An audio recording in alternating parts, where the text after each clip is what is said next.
नमस्कार, news 18 special देख रहे हैं आप और मैं हूं आपके साथ सोनाली सिंह। बिहार में महागठबंधन की नाव हिचकोले खा रही है। आरजेडी और कांग्रेस की दशकों पुरानी सियासी दोस्ती उपचुनाव में खत्म हो गई। लालू यादव और सोनिया गांधी की पार्टी न सिर्फ एक दूसरे के खिलाफ चुनाव लड़ रही है, बल्कि अब तो दोनों दलों के नेता एक दूसरे पर हमलावर भी हैं। कांग्रेस आरजेडी के सियासी समझौते में ये पहली बार नहीं हुआ है, बल्कि सत्ता की लालच में ये दोनों पार्टियां कई बार एक दूसरे के खिलाफ लड़े और फिर गले मिले। अब सवाल ये कि आखिर ये कैसी दोस्ती है।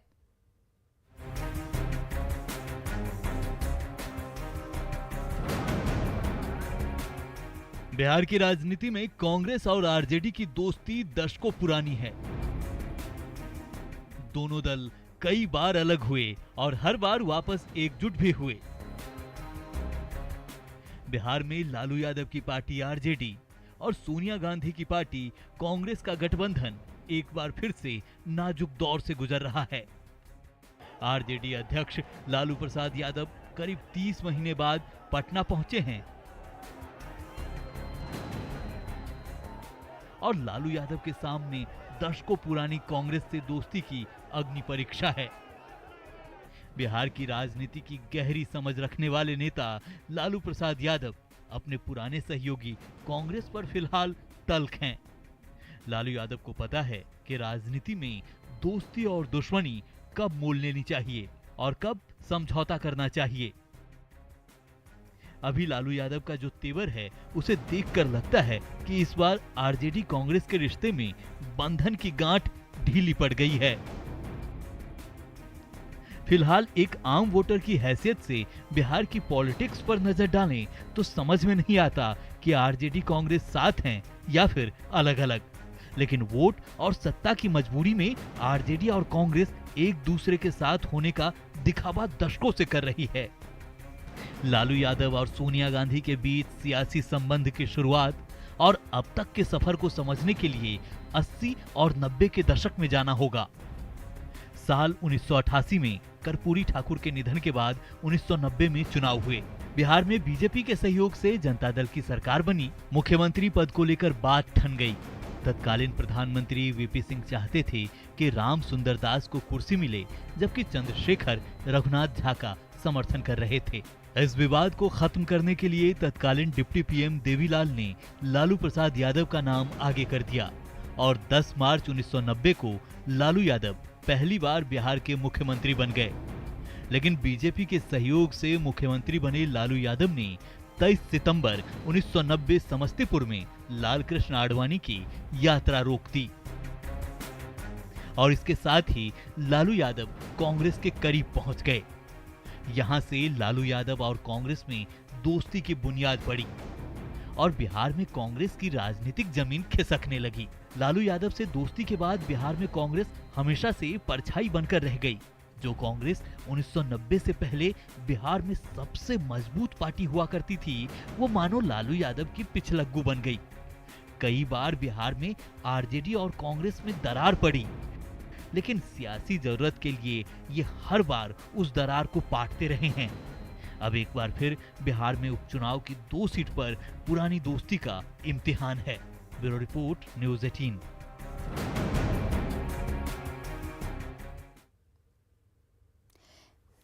एक वक्त था जब सोनिया गांधी के विदेशी मूल के मुद्दे पर कांग्रेस में उथल-पुथल थी। उस वक्त लालू प्रसाद ने सोनिया गांधी का साथ दिया था, सोनिया गांधी को देश की बहू बताया था। ठीक ऐसे ही जब 2004 में मनमोहन सिंह को प्रधानमंत्री बनाने की बात चली थी तो लालू यादव अड़ गए थे, लेकिन सोनिया गांधी के मान मनौवल पर लालू मान गए। ऐसे कई मौके आए जब आरजेडी कांग्रेस में खटास आई, दूरी बढ़ी, तकरार और मनुहार का दौर चला, लेकिन इन सब के पीछे सत्ता पाने की लालसा भी रही। फिर से वही सवाल कि आखिर ये कैसी दोस्ती है।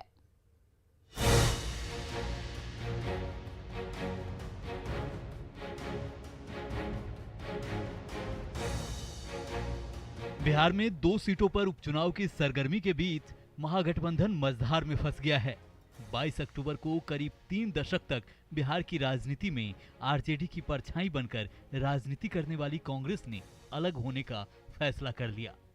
बिहार के कांग्रेस प्रभारी भक्त चरण दास ने साफ कर दिया कि अब कांग्रेस का आरजेडी से कोई गठबंधन नहीं है और अगले लोकसभा चुनाव में भी कांग्रेस सभी 40 सीटों पर अकेले चुनाव लड़ेगी। नहीं देख, भविष्य क्या होगा मैं नहीं कह सकता, लेकिन गठबंधन अभी टूटा है। ये जो स्टेप लिया गया, कुछ स्थान हमारा छीना गया है, उससे गठबंधन वो तोड़े हैं। और आज कांग्रेस महागठबंधन में नहीं, आज नहीं है। कहाँ है महागठबंधन? हम नहीं मानते। इस तरह रहने से क्या फायदा है? कांग्रेस 40 सीट पे पार्लियामेंट लड़ने की तैयारी इस चुनाव से शुरू कर रहा है। कांग्रेस प्रभारी भक्त चरण दास ने सालों से चली आ रही दोस्ती में चिंगारी डालने का काम किया तो आरजेडी की ओर से भी सियासी शोले को भड़काने की कोशिश की गई। हम लोगों ने तो महागठबंधन धर्म का पालन इस हद तक किया कि सरकार गंवा दिया लेकिन महागठबंधन को बचाए रखा। इशारा बिहार जानता है। अभी तक उपचुनाव में फ्रेंडली फाइट की बात करने वाली कांग्रेस और आरजेडी खुलकर एक दूसरे पर आरोप प्रत्यारोप करने लगी, लेकिन जब आरजेडी और कांग्रेस के गठबंधन को लेकर लालू यादव ने बयान दिया तो लगा महागठबंधन में सब कुछ खत्म हो गया। लालू यादव ने भक्त चरण दास को लेकर अपशब्द कह डाले। कांग्रेस के नेता ये लगा रहे कि आरजेडी का गठबंधन हो गया है पर्दे के पीछे बीजेपी से, ये एलिगेशन लगा है। कौन बोला है? ये भक्त चरण दास प्रभारी है। चरण यादव भक्त तो न रही है वो। लालू यादव कांग्रेस के साथ गठबंधन को लेकर खुलकर बोले। अपने ही अंदाज में कहा कि गठबंधन क्या होता है, कांग्रेस को हारने या जमानत जब्त करने के लिए सीट देते। वहाँ आरजेडी और कांग्रेस की गठबंधन बिल्कुल टूट गई है। बेकार गठबंधन क्या होता है कांग्रेस का? क्या होता है कांग्रेस का गठबंधन? और कांग्रेस हारने के लिए उसको दे देते हम कांग्रेस को जमानत जब्त कराने के लिए। और इसके साथ ही साफ हो गया कि बिहार में कांग्रेस और आरजेडी ने नई राजनीतिक राह तय कर ली है। दरअसल बिहार में कांग्रेस की राजनीतिक जमीन और जनाधार तब कमजोर हुई जब लालू यादव और उनकी पार्टी मजबूत हुई। लालू यादव को मजबूत होता देख और लालकृष्ण आडवाणी की गिरफ्तारी के बाद कांग्रेस ने सियासत में साथ चलने के लिए आरजेडी को अपना पक्का दोस्त बना लिया। 1990 से 2021 तक के सियासी सफर में दोनों दलों ने सत्ता के समझौते के लिए कई बार दुश्मन बने, कई बार गले मिले। दरअसल कांग्रेस और आरजेडी की दोस्ती को समझने के लिए राजनीति के कुछ बिंदुओं को समझना होगा। बिहार में कांग्रेस की राजनीति की सफर की बात की जाए तो 1990 से पहले की राजनीति और 1990 के बाद की राजनीति का आधार साफ तौर पर अलग दिखती है। अगर 1990 के पहले की राजनीति की बात करें तो संयुक्त बिहार 1951 में पहला विधानसभा चुनाव हुआ था, जिसमें कांग्रेस को 239 सीटें मिली थीं। 1957 में कांग्रेस को 250 सीट, 1962 में कांग्रेस को 185 सीट, 1967 में कांग्रेस को 128 सीट, 1969 में कांग्रेस को 118 सीट, 1972 में कांग्रेस को 162 सीट, 1977 में कांग्रेस को सिर्फ 57 सीट, 1980 में कांग्रेस को 169 सीट, 1985 में कांग्रेस को 196 सीट, 1990 में कांग्रेस को 71 सीट मिली। 1990 बिहार विधानसभा चुनाव के बाद ही लालू यादव का सियासी उदय हुआ और कांग्रेस महज 71 सीटों पर सिमट कर रह गई और मजबूरी में लालू यादव की राजनीतिक छाया में बैठना कांग्रेस ने कबूल कर लिया। राजनीतिक जमीन और जनाधार को उसी समय से कांग्रेस खोज रही है और लगातार कांग्रेस का राजनीतिक आधार सिमट रहा है। कांग्रेस अपनी सियासी जमीन बचाने के लिए आरजेडी के साथ समझौते में आ गई, लेकिन लालू यादव ने कांग्रेस की ऐसी जमीन खिसका दी कि फिर वो अपने पैर पर खड़ी होने की हिम्मत ही नहीं जुटा पाई। 1995 के विधानसभा चुनाव में कांग्रेस सिर्फ 29 सीटों पर सिमट गई। 1998 के लोकसभा चुनाव में कांग्रेस को 141 सीट मिली।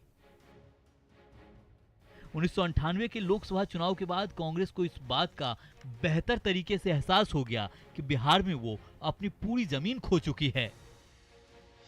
1999 के लोकसभा चुनाव में कांग्रेस आरजेडी के साथ रही, लेकिन 2000 में हुए बिहार विधानसभा चुनाव में कांग्रेस आरजेडी से अलग हो गई। कांग्रेस ने सभी 243 सीटों पर अपने उम्मीदवार उतार दिए, लेकिन सिर्फ 23 उम्मीदवार ही चुनाव जीत सके और यह बिहार की राजनीति में कांग्रेस की सबसे बड़ी हार मानी गई, जबकि लालू यादव की पार्टी आरजेडी ने 124 सीट जीत ली थी। साल 2000 में कांग्रेस की सरकार बनी, लेकिन लालू यादव की पार्टी को चारा घोटाले केस से नुकसान उठाना पड़ा। सहयोगी पार्टी होने के नाते कांग्रेस को भी काफी फजीहत हुई।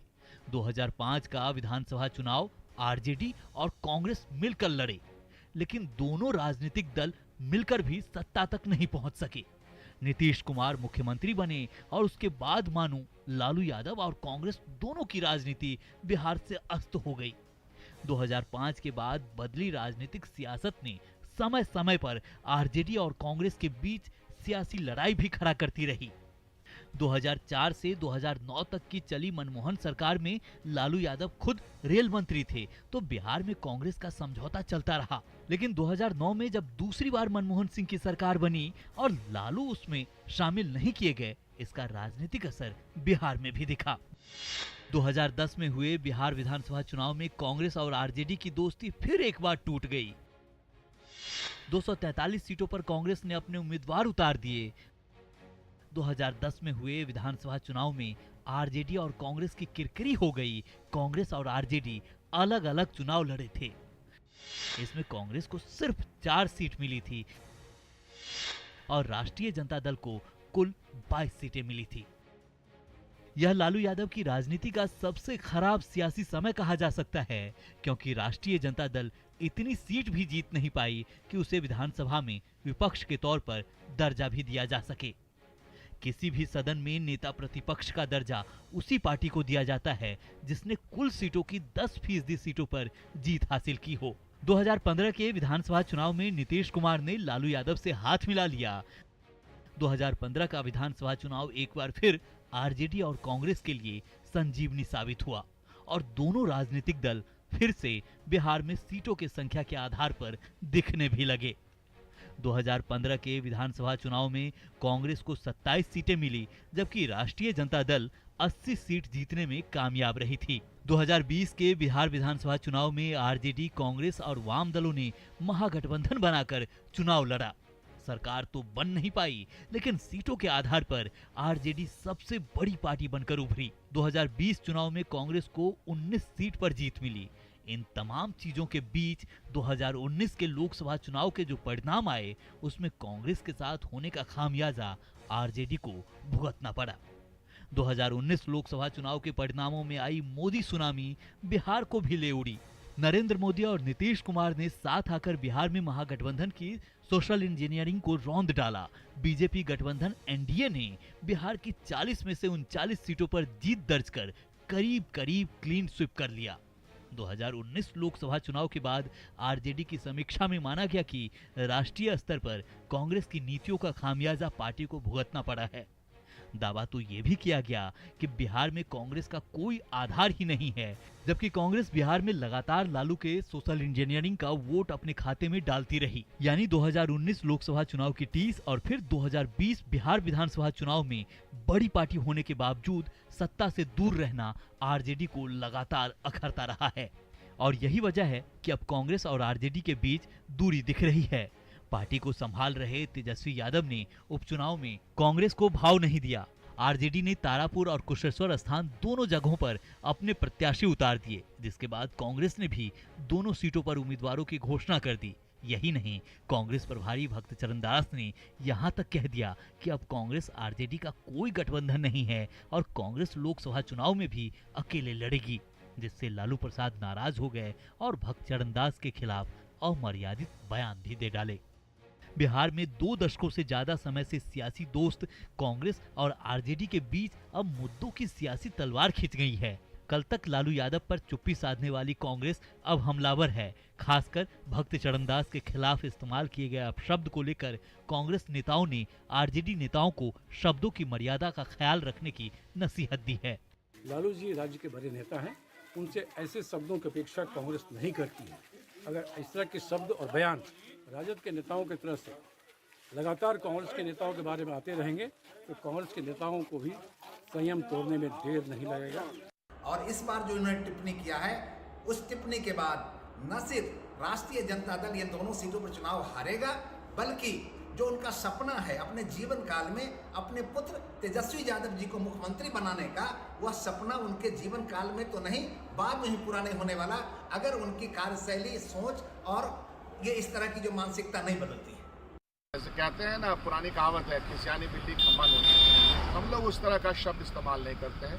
शरीफ लोग हैं, शांति प्रिय लोग हैं कांग्रेस पार्टी। और ये भी बात सही है कि जब वो कैबिनेट बनाते हैं, जब पिछला 2015 का कैबिनेट बना था, तो जिस समुदाय का वोट बढ़ चढ़ के मिला, उसके कितने कैबिनेट बने थे और उनके अपने समुदाय का कितना कैबिनेट बना था, वही हम लोग को याद है। इसलिए आईना दिखाने काम नहीं करें, खुद आईना देखें, ये बेहतर है।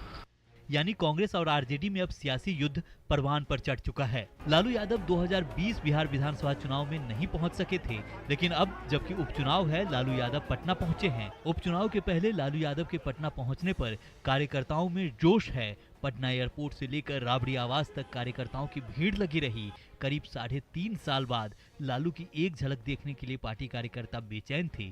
तेजस्वी और तेज प्रताप के साथ लालू प्रसाद यादव एयरपोर्ट से बाहर निकले और राबड़ी आवास के लिए रवाना हो गए।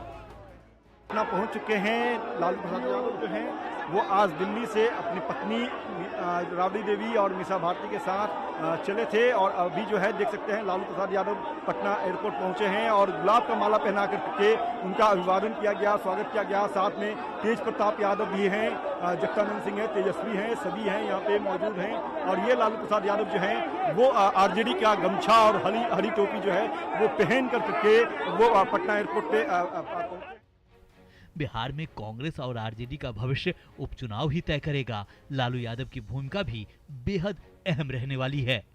पटना से संवाददाता अमित कुमार, शैलेंद्र कुमार और रजनीश कुमार की रिपोर्ट, न्यूज़ 18।